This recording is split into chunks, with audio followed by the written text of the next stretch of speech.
Hey everyone, and welcome to Almost Cancelled. I'm Peter, that is Connor, and we are going to talk about Outcast Season 2, Episode 4. It's called The One I'd Be Waiting For. Full spoilers for the episode, as always. So, that little shit, that little ginger shit. Starting with the knob end, eh? Well, he's kind of the most... Well, he's not the only thing in the episode, but he's definitely the biggest thing, I'd say, in terms of the Yeah, I plots. agree. Uh,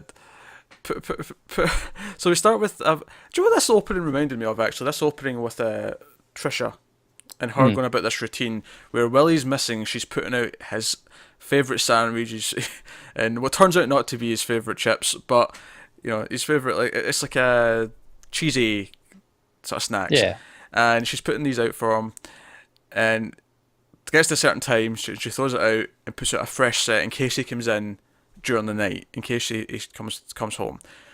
And this felt like a very Better Call Saul-esque opening to me, where Hmm. it's very quiet, just a person doing something, like going through a routine of some kind.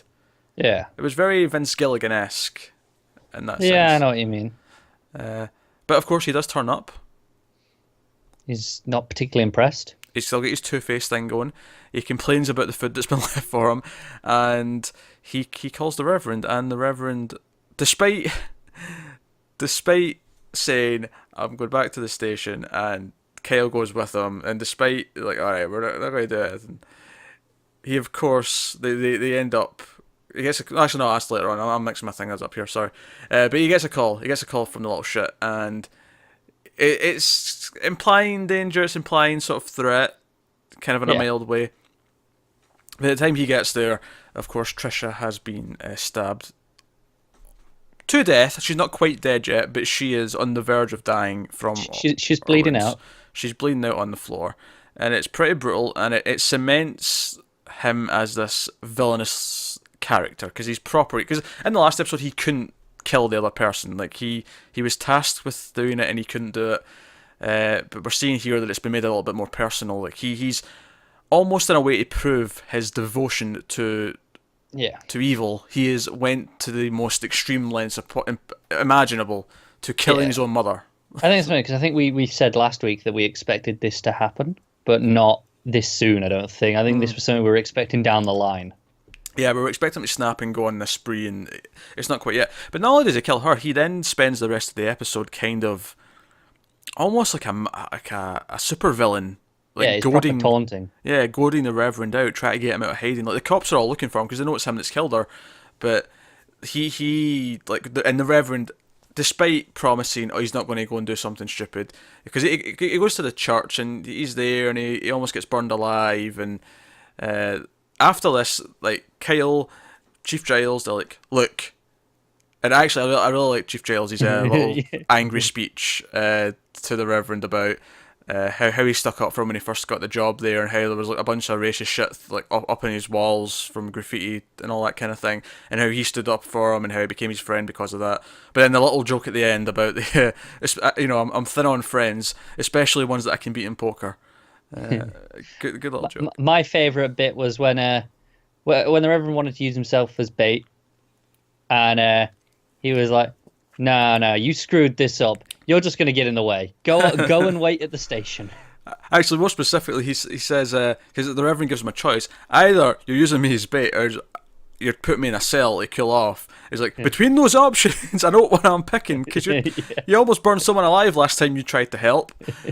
So no, quality stuff in terms of humor. But sure enough, as soon as he gets a phone call, he leaves. He leaves the station. Now, I like how ours is going. They're like, "Yeah, you're not supposed to leave." the woman on dispatch. She's like, hey, Yeah, hey, wait a minute, get back here. But to his credit, he does at least give her the information to let everyone know where he's going. So yeah. that, sure enough, Kyle does show up just in time to save his ass because he's dousing himself with gasoline. I don't really do.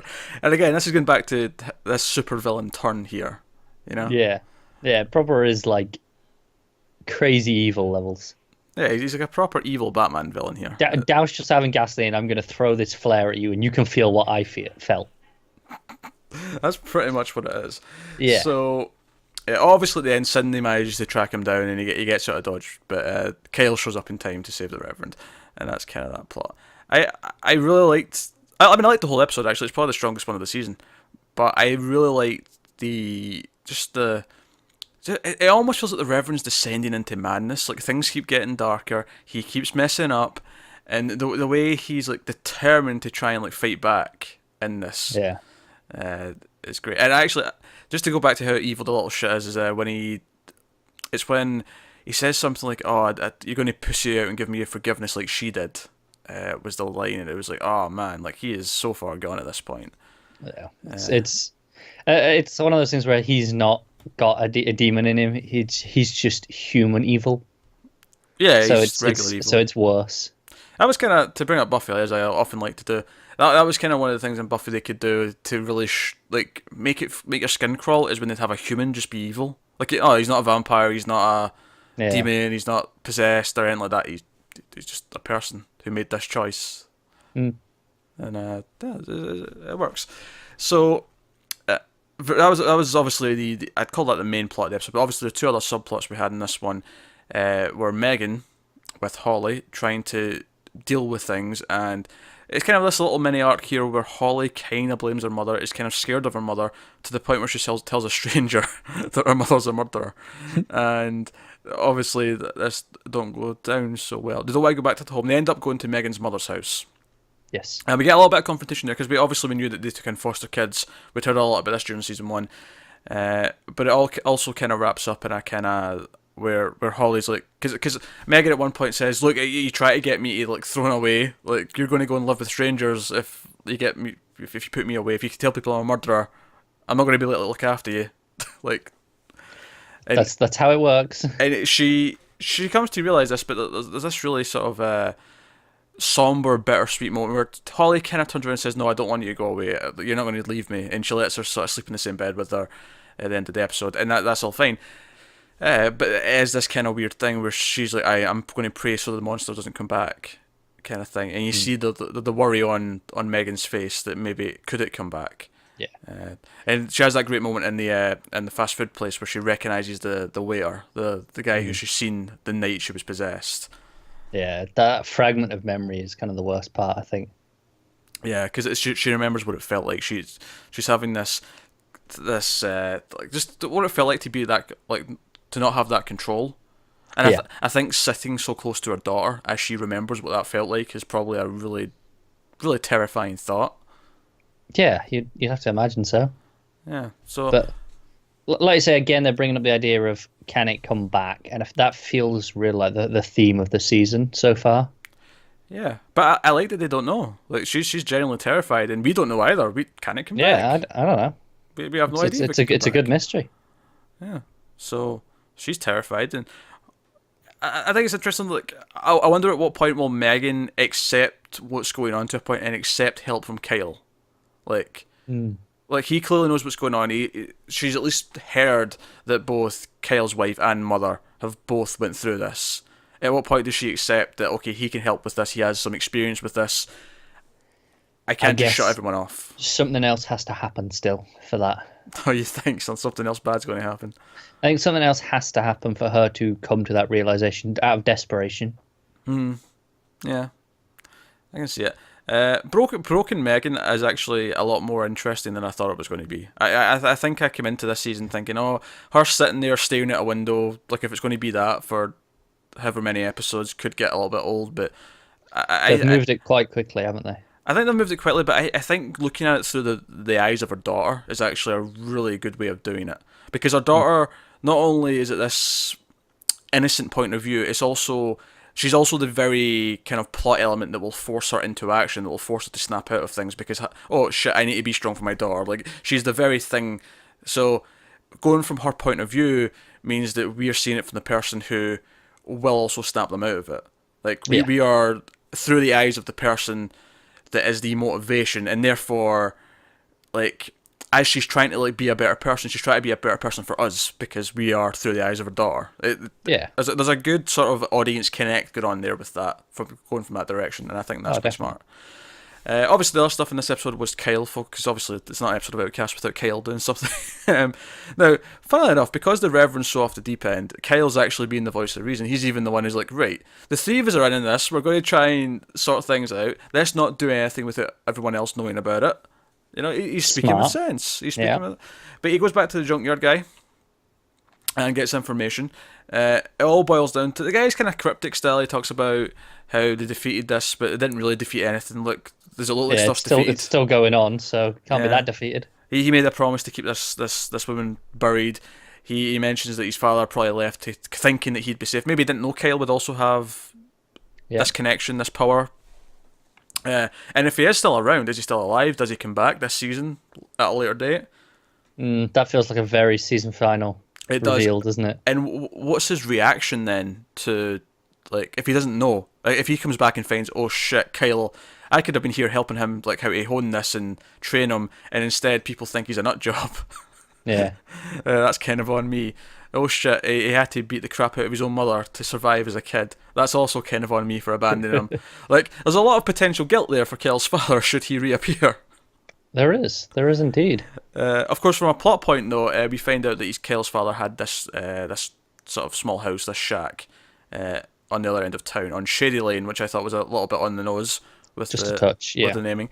But Kyle goes out there and checks it and finds what seems to be like a sort of safe house slash torture chamber for possessed people. He finds this room that's all sort of as if Dexter's been in there preparing for a kill, all wrapped up in plastic. Yeah, I mean, look, if you're going to go with possessed people and there's going to be blood, might as well protect your walls and floors. Oh, that's priority number one, clearly. I mean...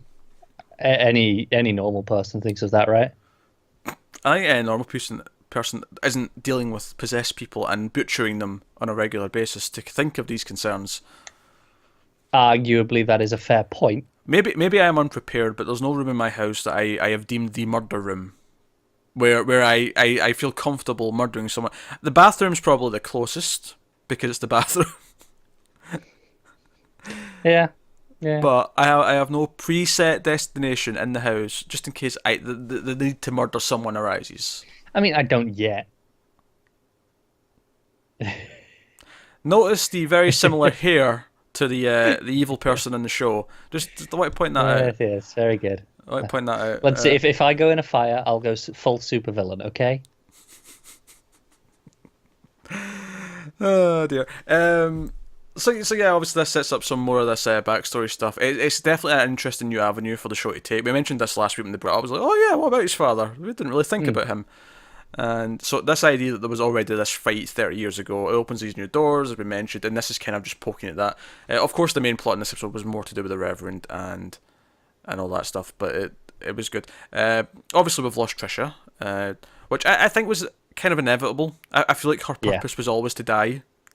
Pretty much. Because I really didn't see where they were going to go with her from this point on had she lived. Like, what, like her, like, once she sees her son's half burned, like, does she kind of half forgive the Reverend? like, you know, like that kind of stuff. And I wonder. Obviously, I'm expecting, if not the Reverend, maybe Megan will change her mind and go to the lighthouse. You know, the it's not actually a lighthouse, the rogue church. Yeah. That they refer to as the lighthouse. I'm expecting that to happen at some point. I will say, to go back to, we've mentioned this a few times this season, but the kid actors are doing a good job. Obviously this time there was no Amber, it was all Holly, but I thought she did a good job in this episode. Her kind of, like, it has that thing where, like, she's like, oh, maybe they've got Disney Channel, oh, have some ice cream. Like, she like Megan's trying to, like, do the obvious things that a kid would shut up wants to get, but obviously Holly's just far too traumatized to give a shit about any of this. Yeah. Nah, she's doing good. No, and then there's the sort of the blank stare with the single tears. Megan's trying to say it wasn't my fault, it was an accident. I loved your father. It really sold the awkwardness of it, which I appreciate. Definitely. I mean, it's rare to have like one good child actor. We've got multiple ones on this show. Like, across the board, they've been decent. So it's really hard to complain in that department. Yeah. And what I like about it is that it gives the show... Like I was saying, like, going through her eyes for all the Megan stuff, but I think what it does to the show as a whole, by having these two, because it's not just one kid, we have two kids who we have seen interact. We've had scenes with these two kids on their own. and it gives this weird kind of counterbalance to what's going on in the show, where we have this innocent side of it, where we have the kids, we have the younger people, and I don't know if the story's going to go in this direction. I don't know if the comics have tackled this, but I almost feels like at some point, like, we could have an episode that is focusing mainly on the kids. We could have like a almost Stephen King-esque Yeah. like story about the two kids trying to solve something, especially since Amber does have the superpowers, which helps with that. What I really like is, especially now we're getting to maybe stuff with Kyle's father, it really feels like this is becoming a multi-generational story. Yeah, so at what point is Amber being set up to be the new Exactly. fighter of this force? Right, and it's really setting her up to be important down the line. And given that Holly's lost her father to it, like, does she become an ally? I mean, she's a little scared of Amber right now, but does that form an ally? Which is why I'm thinking at one point we might get an episode where Kyle and or Megan or everyone's in trouble, but the kids are free and they're able to Yeah, be the because they've ones to save overlooked the the day. kids. Yeah, exactly. Like, I feel like we'll get a story like that at some point, and I'm kind of looking forward to it. I kind of want to see the kids rise to the occasion and be the heroes. Yeah, that'd be pretty cool. Yeah, there's just something about it that's interesting to me. But no, obviously Cindy's. Oh yeah, we should mention Officer Nunez, aka what's her face from both Supergirl and Agents of Shield. She's working for him. She's working for Sydney. Yeah. And obviously Sydney threatens. He's got the mayor under his thumb, but he's threatening to kill Giles, and maybe we could replace her. Replace him with her in the chief role, and maybe that would be easier for everyone.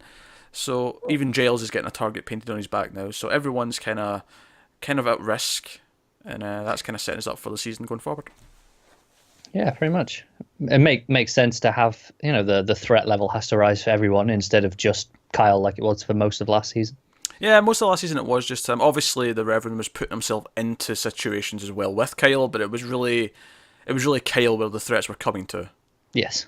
Whereas this season it feels like, no, there's a lot more going. Because I mean, just imagine like this time last season if you'd said, oh yeah, half the town's possessed and they're all like secretly like conspiring together to do things. Like you wouldn't necessarily seen that, not seen it coming, but you wouldn't have felt it yet. Whereas now it really feels like, oh, there's so many people in this, and there's like a full army of these bastards try to like do whatever evil they're doing.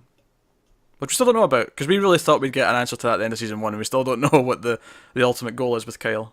Yeah, we've got to get it at some point, but I'm not entirely sure if it'll be even this season now. Yeah, I don't know either, because part of me is like, is that a series finale thing, or is that... Yeah, because it feels like we're learning bits really, really slowly in terms of that side of things. Yeah. So I can see that going a while yet. Alright, that was another solid episode. Definitely. Nice and dark. Some, again, good direction throughout. It played with various things. And again, the quiet awkwardness of both Trisha at the start and probably Megan and Holly, like in them not talking, because it is kind of awkward. Like, capturing that was probably the highlight of the episode for me, but there was a lot of good stuth. Obviously, just how downright evil the little shit was. Whose name I should probably start learning at some point. He's eternally the ginger little shit. When they introduced him, I just thought, oh, he won't be around for long. It won't be that big a deal. But now I'm kind of like, oh, no. He's kind of like a main now thing it feels like he's actually a part of it, that maybe we should learn it. Yeah, I think his name is Travis, if I'm correct in saying. Yeah, he's Travis. Okay, cool. Check that. We've learned that for next time. Travis the Knobend. Yes. I need to stop calling him little shit. I've done that like 10 times in this video. Yeah. But thanks for watching, guys. Let us know what you thought of this episode of Outcast in the comments below. Like, subscribe, all that stuff. Helps us out a lot. Get us on Twitter at mild_fuzz for channel updates. Individual Twitters are on the screen. Thank you very much for watching. Once again, guys, have you got any vanilla?